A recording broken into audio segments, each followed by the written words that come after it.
এবং এই 114টা সূরার মধ্যে আয়াত আছে কতগুলি?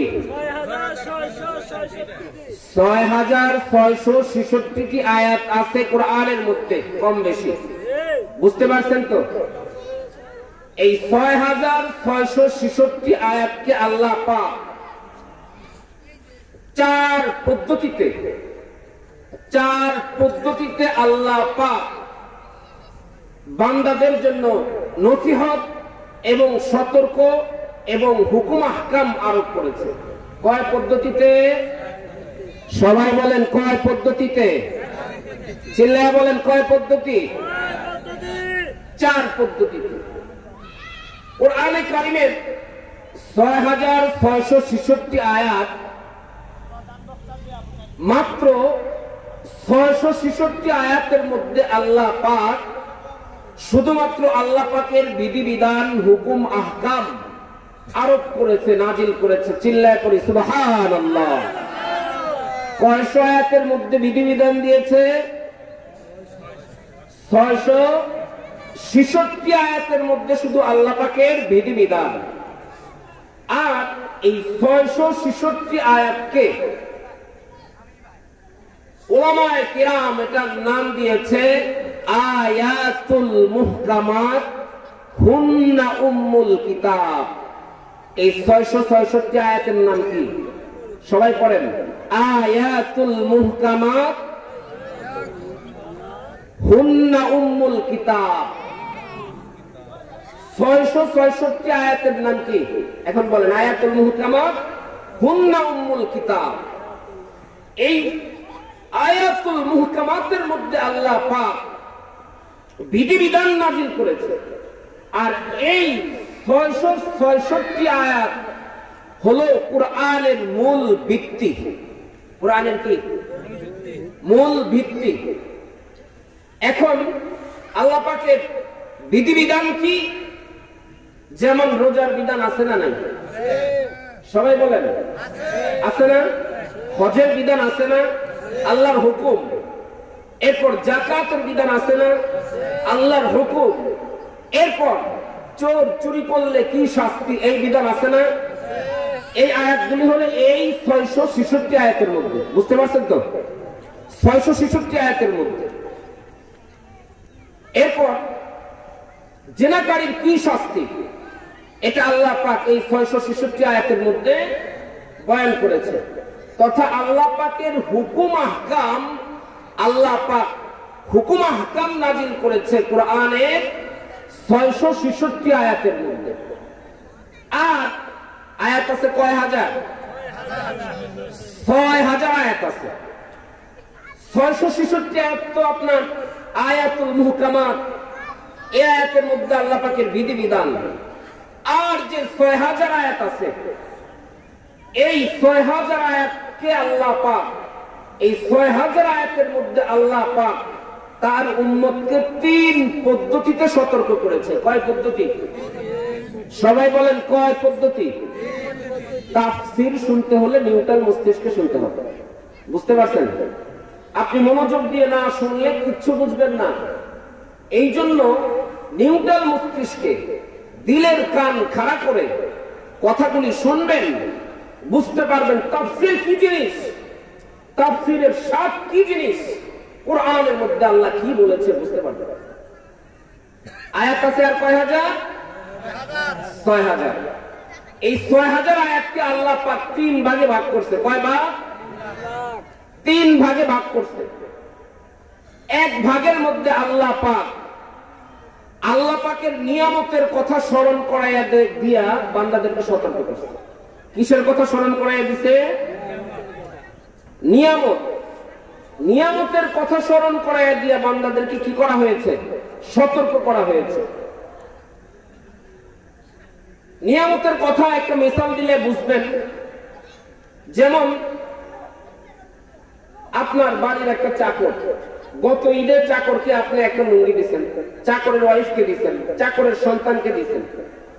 এবার বছরের মাঝখানে ঈদ আসার আগে ওই চাকরকে ডাক দিয়ে বলতেছেন, এই গত বছর তোমার কয়টা লুঙ্গি দিছিলাম?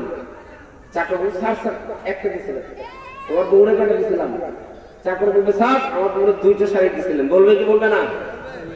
আচ্ছা, মালিক যে চাকরকে গত বছর কাপড় চোপড় দিছে, মালিক এটা জানে না? কয়টা দিছে জানে না?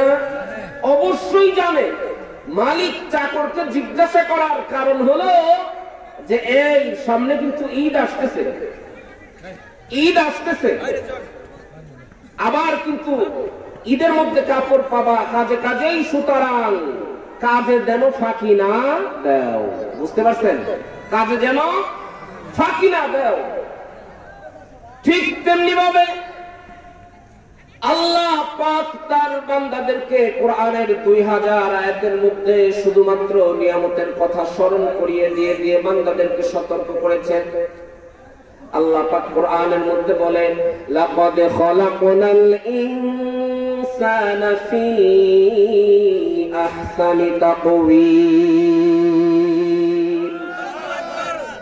আল্লাহ পাক বলে, হে মানুষ, হে মানুষ সম্প্রদায়, তোমাদেরকে আমি, হে মানুষ জাতি, তোমাদেরকে আমি সবচেয়ে সুন্দর করে অবয়ব স্বরূপ দিয়ে, গঠন প্রণালী দিয়ে তোমাদেরকে আমি সুন্দর করে বানিয়েছি।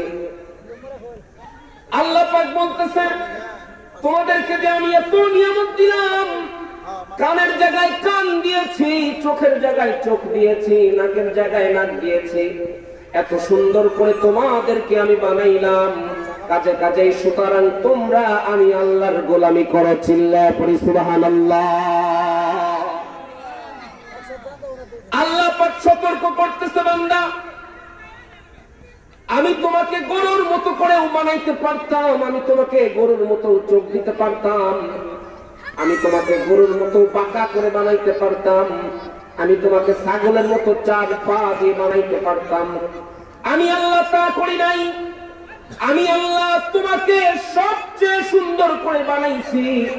আল্লাহ পাক এটা বলেই ক্ষান্ত হন নাই। আল্লাহ পাক 4টা কসম করে বলতেছে, হে মানুষ সম্প্রদায়, আমি তোমাদেরকে সবচেয়ে সুন্দর করে অবয়ব সুরত দিয়ে তোমাদেরকে বানিয়েছি। আল্লাহ পাক আমাদেরকে যে এত সুন্দর করে বানিয়েছে, এর পিছনে কারণ আছে না নাই? আছে না? চিল্লায় বলেন, আছে না নাই? আছে। কারণটা কি? কারণটা হলো আল্লাহ পাকের কি করা? গোলামি করা। আল্লাহ পাক যে আমাদেরকে এত নিয়ামত দিয়েছেন, পৃথিবীতে কত জাতি আছে, কত প্রাণী আছে, কোন প্রাণী কি কথা বলতে পারে? পারে? কথা বলতে পারে কে? জিন আর মানুষ। এটা আল্লাহ পাকের নিয়ামতটা। আল্লাহ পাক বলে সূরাতুল আর রহমানের মধ্যে, আল্লাহ পাক বলে আল্লামাহুল বায়ান। আল্লাহ পাক বলে, হে মানুষ, হে মানুষ জাতি, তোমাদেরকে আমি বাক শক্তি দিয়েছি, তোমাদেরকে আমি কথা বলার যোগ্যতা দিয়েছি, কাজে কাজেই সুতরাং তোমরা আমি আল্লাহর গোলামি করো, তোমরা আমি আল্লাহর হুকুম মানো। একটু চিল্লায় পড়েন সুবহানাল্লাহ। আল্লাহ পাকের গোলামি করার প্রয়োজন আছে না নাই? একটু জোরে বলেন, আল্লাহ পাকের গোলামি করার প্রয়োজন আছে না নাই? অবশ্যই আল্লাহ পাকের গোলামি করতে হবে। 1 সেকেন্ডের ভরসা নাই, 1 মিনিটের ভরসা নাই। এই প্যান্ডেলের মধ্যে এমন একজন মানুষ নাই যে দাঁড়ায় বলতে পারবেন, হুজুর আমি আরো আগামী 5 বছর বাঁচবো। এই কথা কি আপনারা কেউ বলতে পারবেন? বলেন। আপনি কি বলতে পারবেন, হুজুর আমি আরো 5 দিন বাঁচবো? এই কথা কি বলতে পারবেন?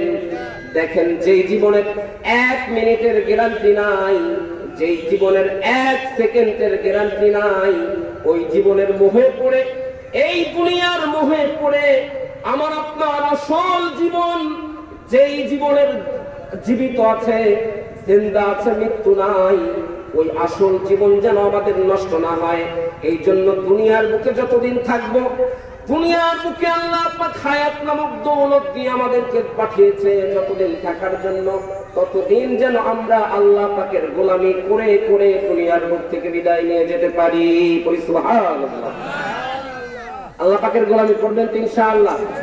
তো আল্লাহ পাক 2000 আয়াতের মধ্যে আল্লাহ পাকের নিয়ামতের কথা স্মরণ করে দিয়েছে। কি নিয়ামতের কথা স্মরণ করাইয়া বান্দাকে সতর্ক করেছে। আর আয়াত আছে কয় হাজার? চিল্লায়া বলেন কয় হাজার আছে? 4000 আছে। কয় হাজার? 4000-এর 2000 আয়াতের মধ্যে আল্লাহ পাক কেচ্ছা কাহিনী ঘটনা বলে বলে মানুষকে সতর্ক করেছে। কি করে সতর্ক করেছে? কেচ্ছা কাহিনী ঘটনা বলে সতর্ক করেছে। আচ্ছা বলেন, কেচ্ছা কাহিনী ঘটনা কি আনন্দের জন্য না সতর্ক হওয়ার জন্য? চিল্লায়া বলেন কিসের জন্য? সতর্ক হওয়ার জন্য।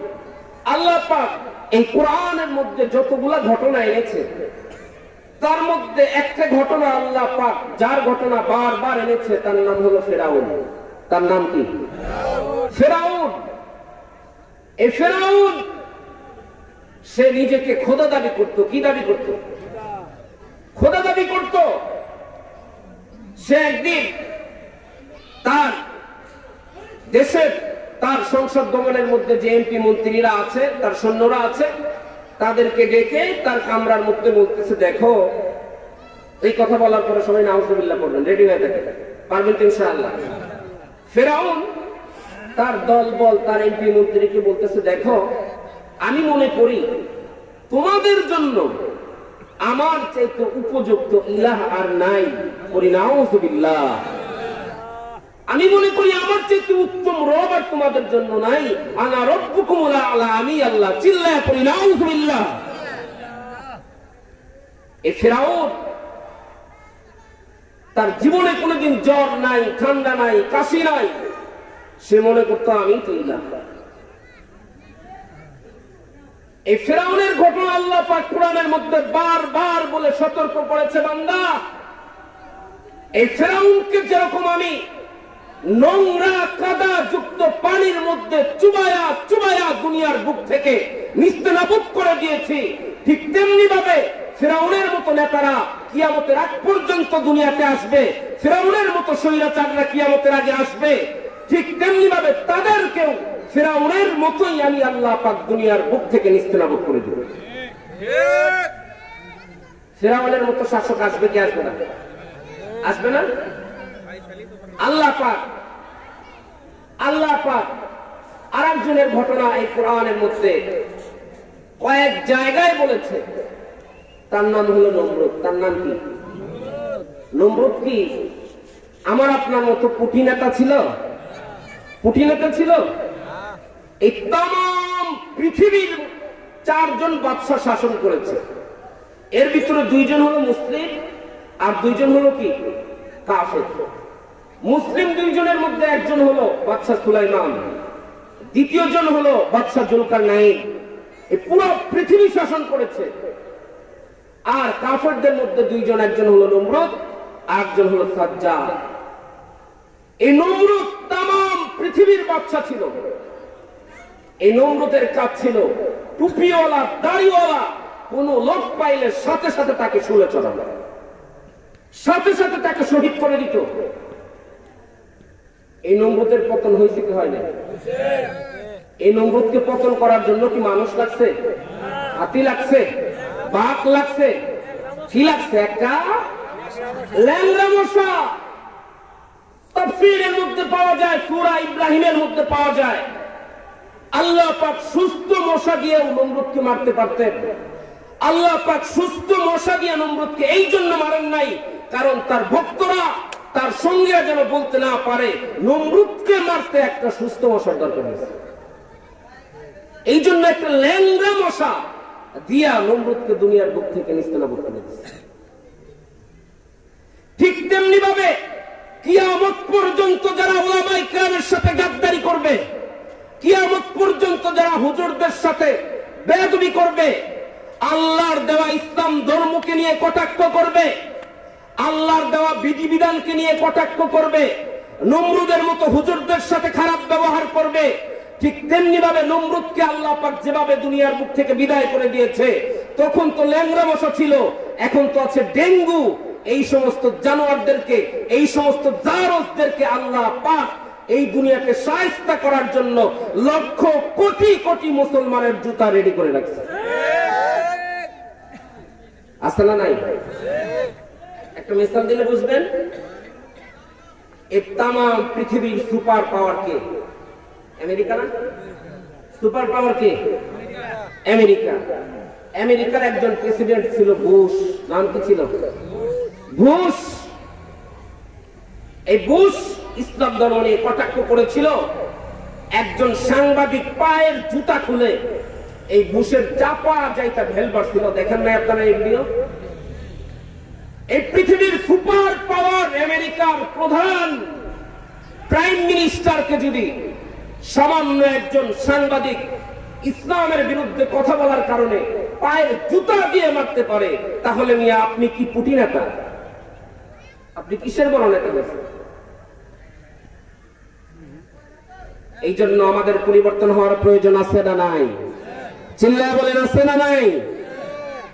ঠিক আল্লাহ পাক এই কোরআনের 2000 আয়াতের মধ্যে এই ঘটনা, এই কেচ্ছা বলে বলে মানুষকে সতর্ক করেছে। বান্দা, নমরুদকে যেরকম আমি শায়েস্তা করেছি, ফেরাউনকে যেরকম আমি শায়েস্তা করেছি, সাজ্জাদকে যেরকম আমি শায়েস্তা করেছি, ঠিক সাজ্জাদের মতো যারা দুনিয়াতে আসবে, নমরুদের মতো যারা দুনিয়াতে আসবে, ফেরাউনের মতো যারা দুনিয়াতে আসবে, ঠিক আমি তাদেরকেও ওইভাবেই শায়েস্তা করব।